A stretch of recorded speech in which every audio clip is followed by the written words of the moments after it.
Bonjour à tous, ici PGM et aujourd'hui une autre petite partie de StarCraft pour mon propre channel. Oh que oui, vous l'avez bien entendu, mon propre channel.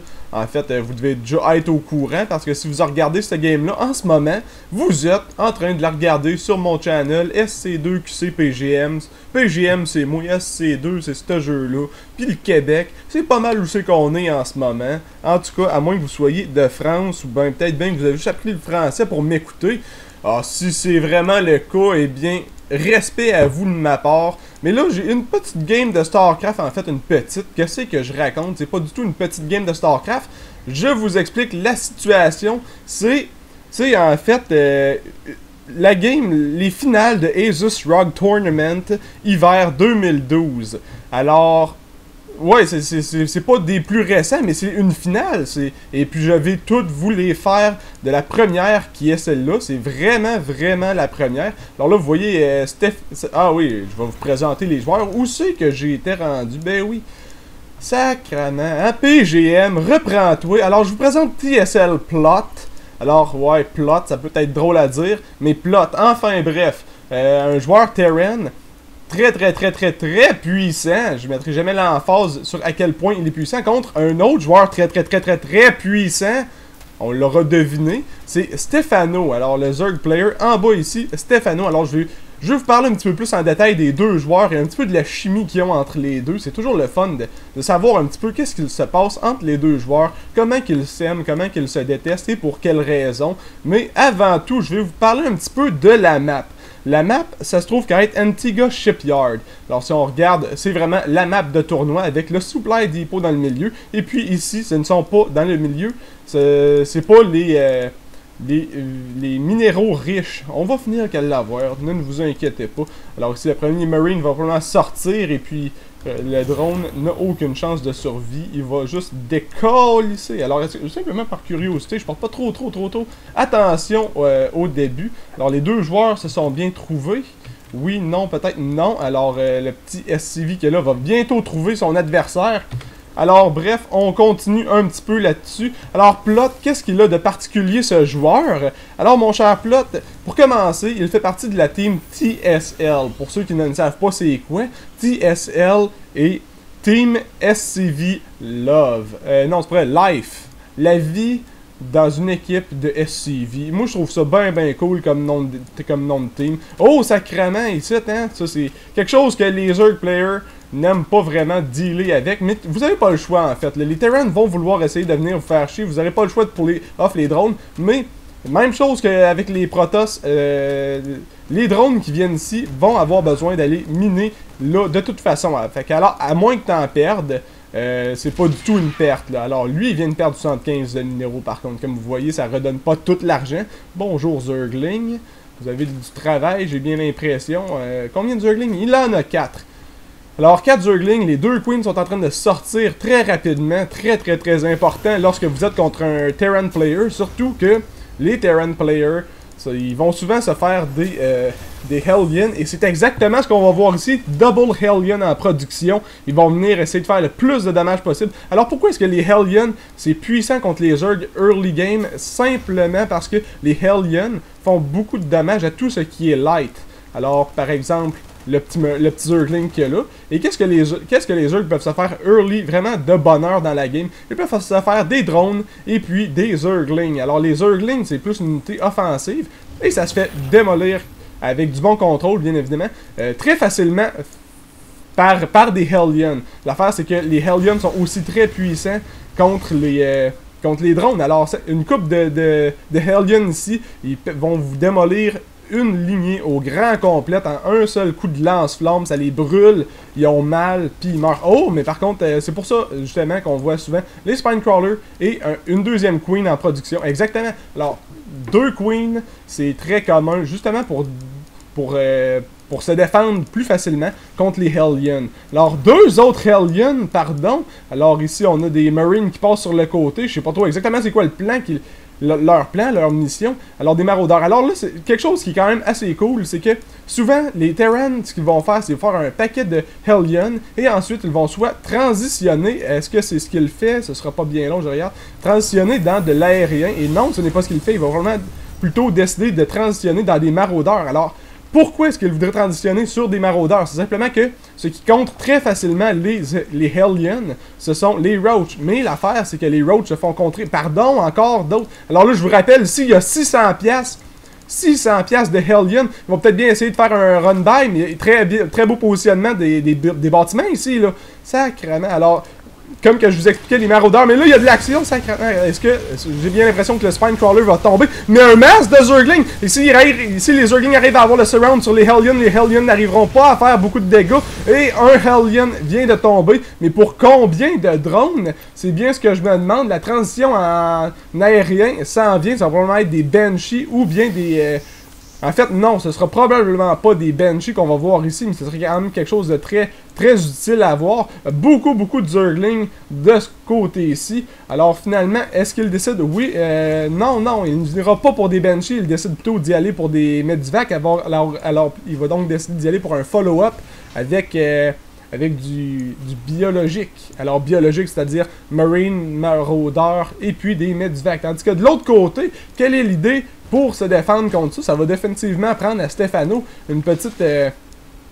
ça va lui prendre des Banelings pour dealer avec le mass de Marine qui va probablement s'en venir dans pas bien long. Bon, les Marines sont en production, mais l'affaire c'est que ben beau faire des mass Marine, mais si... Ça c'est un avis à tout le monde. Mass Marine c'est fort autant dans le début qu'à la fin de la game, tout au long, c'est très puissant. Par contre, c'est pour que ce soit aussi puissant que ça. Oh, les petits salauds ici vont se faire avoir. Et une belle victoire ici pour le Zerg player, mais comme je vous expliquais, on va checker un petit peu les kills sur les Hellions. 3, 6 et puis 10. Un sergent, ce gars-là. Là. Il a été promu. Un vrai foutu sergent. Alors, c'est ça que je vous expliquais, les Hellions sont très forts contre les Zerglings, mais encore là, ça dépend du positionnement. Beau creep spread qui va débuter de la part de Stefano. Et la base ici a été détectée. Alors là, ça va prendre des Banelings, ça va nous prendre des Roach, ça va nous prendre quelque chose pour dealer avec ça. Ça va nous prendre une armée consistante de la part du Zerg player. Parce que là, ça s'en vient. Bon, parlant du creep spread, vient tout se faire péter par les petits Marines. Ça, c'est pas cool. Plot décide donc d'aller chercher... Plot. Il décide d'aller chercher son command center, sa troisième base, et va arriver à dénailler complètement la troisième base du Zerg player. Le Zerg player semble être en bien mauvaise position en ce moment. Et oui, ça fait 300$ de plus dans le vide. Je suis bien curieux de savoir, mettons qu'on vient voir les units lost. Alors, oui, sacrément. Alors... Pour tout ça, je pense que j'ai jamais expliqué comment que ça aussi, ça fonctionne. Alors, vous voyez ici, vous voyez le nombre d'unités que la personne a perdu. Donc, le Terran a perdu 10 unités. Ça compte aussi les bâtiments. Et 71 pour le Zerg player. Alors, on voit juste par les nombres que c'est pas très équivalent. Le Zerg va donc décider d'aller chercher sa base ici. Et en même temps, vous voyez sur le côté les ressources perdues pour chaque joueur. Alors en ce moment, c'est 2000 ressources perdues pour le Zerg à 900 seulement pour le Terran. Alors le Terran est, pas besoin de vous le dire, largement avantagé. Et oui, exactement, j'ai hâte de voir ça. Les Infestors qui sont en production, mais le timing semble être bon. Il va maintenant redémolir ça. Cancel, please. Oui, excellent. Il a réussi à avoir le cancel, mais pendant ce temps-là, il s'en vient chercher une autre base sur le côté ici. Et le Terran, est-ce qu'il commence vraiment à utiliser sa troisième base? Il commence à faire des mule drops, en fait, il commence. Il en fait tout le long, ça c'est définitif. Mais je suis curieux de savoir exactement pourquoi est-ce que son adversaire, le Zerg player, n'a pas été encore pour des Banelings. Ce serait quelque chose de très intéressant. Quoi, il s'en va déjà pour son lair? Pardon, quel va être le plan derrière ça? Quelle est son idée? Certainement pas de l'aérien, il n'a même pas encore de bâtiment d'aérien. Alors, ça veut dire une chose, ça veut dire qu'il veut aller chercher ses upgrades pour ses Zerglings, et qu'il veut aussi probablement aller chercher, parce que s'il veut aller chercher des Tier 3 units avec son lair, ça va probablement être des ultralistes, et des ultralistes qu'on voit jamais ça, mais ça peut être très puissant lorsqu'on y pense, si c'est accompagné par des bons infestors. Alors, seulement que maintenant, le Terran player commence à se faire son plus 1 d'attaque. C'est très délayé, c'est même très en retard, tandis que de l'autre côté, le Zerg player a déjà son 1-1. Alors les Infestors vont être très importants dans les affrontements qui vont suivre. J'adore le positionnement des unités ici. Si vous en remarquez, même même les Marines ne sont pas tous collés ensemble. La raison de ça, c'est que il veut pas se faire ramasser par les Infestors avec leur Fungal et des Baneling. L'affaire, c'est que le Zerg player n'a peut-être bien aucun Baneling, mais ça va s'en venir. Est-ce que ces Marines-là vont définitivement... Oui, ils vont détecter qu'il y a une hatchery ici, et ça, il va peut-être bien y avoir... Oh, le Fungal sur le Medivac ici. Est-ce qu'il va réussir à s'en sortir? Donc là, ce qui arrive, c'est que le Medivac qu'il y a là a quand même réussi à forcer ses Infestors à faire 3 Fungal, puis un petit Infested Terran. Alors, selon moi, à mon avis, ça l'a pas du tout valu le coup pour le Zerg d'aller démolir ça. Ça lui a vraiment coûté cher pour absolument rien. Mais il a dû croire en fait qu'il y avait des trucs à l'intérieur. Alors, c'est un risque qu'il a pris. Ça aurait pu être utile, mais ça ne l'a pas nécessairement été. Si ça aurait été plein, ça aurait été parfait. Enfin, bref. L'armée Terran semble avoir un certain mouvement. Un beau scan ici, il va savoir exactement qu'est-ce qu'il y a. Et aucun Baneling en vue. Oh, quand même une belle technique, décidant de garrocher des Infested Terran ici. Et puis ensuite, il va sûrement s'en venir. Donc les tanks vont commencer à tirer là-dessus. Et il décide donc de backer ça. Un très beau spread, comme je vous l'expliquais, de la part de Plot. Mais le Zerg player va donc décider. Je suis très surpris de voir autant de Zerglings de la part du Zerg player. Normalement, les Zerglings sont reconnus pour fondre ou exploser ou pas se rendre à leur destination. En fait, tout en même temps. Et oh, sacrément, le counter-attaque sur le côté. Et le tank qui est en mauvaise position va maintenant se mettre à tirer un peu partout. Mais rien qu'il ne puisse faire. Les très beaux Fungal ici. Les Zerglings vont se mettre au travail. Non, ils ont décidé de backer. Est-ce qu'il y a d'autres Fungal? Oui, un autre gros Fungal. Encore un ou deux autres. Et toutes les Marines vont maintenant tomber. Et sacrément, et là, il va décider de se pousser, aller se cacher dans la rampe. Mais la rampe est complètement bloquée par un paquet de supply depot. Les Zerglings s'en viennent. Ils vont donc réussir à cleaner up les Marines qu'il y a là. Et les Ultralisks se pointent, pardon. Ultralisks, est-ce qu'il y en a d'autres? Non, il y en a un et puis non, il n'y en a plus. Oh, c'est donc dommage, le Ultralisk est mort très rapidement. Alors c'est... Ah non, il est ici, pardon Ultralisk, je te croyais mort. Mais lui, il est là et puis il est prêt. Et là, malheureusement, un Ultralisk, ça a beau avoir beaucoup de vie, ça va lui prendre d'autres petits compagnons Ultralisk pour réussir à passer et encaisser, de façon à ce que tous les petits Zerglings, les enfants des Ultralisks, on va faire ça de même. Alors que les enfants vont pouvoir faire tous leurs dégâts. Alors, est-ce que le Zerg player a été chercher son... Oui, il est... c'est drôle pareil des fois, je dis ça souvent. Est-ce qu'il a été? Oui. Tu sais, je me réponds plus vite que je pose ma question. Je suis trop rapide, moi je suis le même. Donc les tanks sont en très bonne position. Et ce serait quand même... ça m'étonnerait que le Zerg player veuille attaquer tout de suite. Il va simplement attendre que les tanks se on-siege. Et ensuite, il va pouvoir s'en venir. Exactement ça, mais l'affaire, c'est que le Terran player n'avait pas tout on-siege ses tanks. Et là, le spread est quand même très bon de la part du Terran. L'Ultralisk est mort. Vous voyez son cadavre de mammouth géant, drette là.